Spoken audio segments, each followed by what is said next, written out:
कारण तुम्ही कल्पना करा 9 वर्षाचं ते बालक आहे आणि ते बघतंय की आपले वडील औरंगजेबाच्या दरबारात आहेत, की ज्या दरबाराची पद्धत अशी आहे ना, तुम्ही जर तो प्रसंग बघितलात तर बादशाह असा उंचावर बसलाय आणि बाकीचे त्याचे जे वजीर सरदार सगळे जे आहेत ते असे उभे आहेत खाली माना घालून.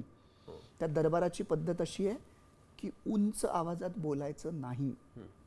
बादशहाच्या नजरेला नजर सुद्धा भिडवायची नाही, कारण तो अपमान असेल त्या गादीचा. जर काही बोलायचं झालं तर तोंडावर हात ठेवून किंवा रुमाल ठेवून, आणि पाठ दाखवायचं तर बाजूलाच राहिलं. असं सगळं असताना ज्या शंभूराजांचे पिता झालेल्या अपमानासाठी तिथे त्या दरबारात रामसिंगला विचारतायत की रामसिंग, माझ्या समोर जो उभा आहे तो कोण? आणि जेव्हा कळतं महाराजा जसवंत सिंग, तेव्हा ते त्याला म्हणतात, कोण जसवंत सिंग?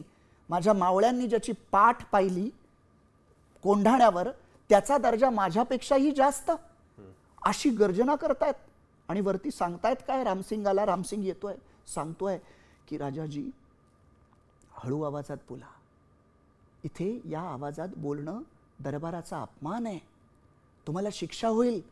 तर ते म्हणतात, तुला माहिती आहे, तुझ्या बापालाही माहिती आहे आणि तुझ्या बादशहालाही माहिती आहे की मी कोणत्या दर्जाचा माणूस आहे. अरे उभं करायचंच होतं तर दर्जा बघून उभं करायचं, सोडली तुमची मनसब.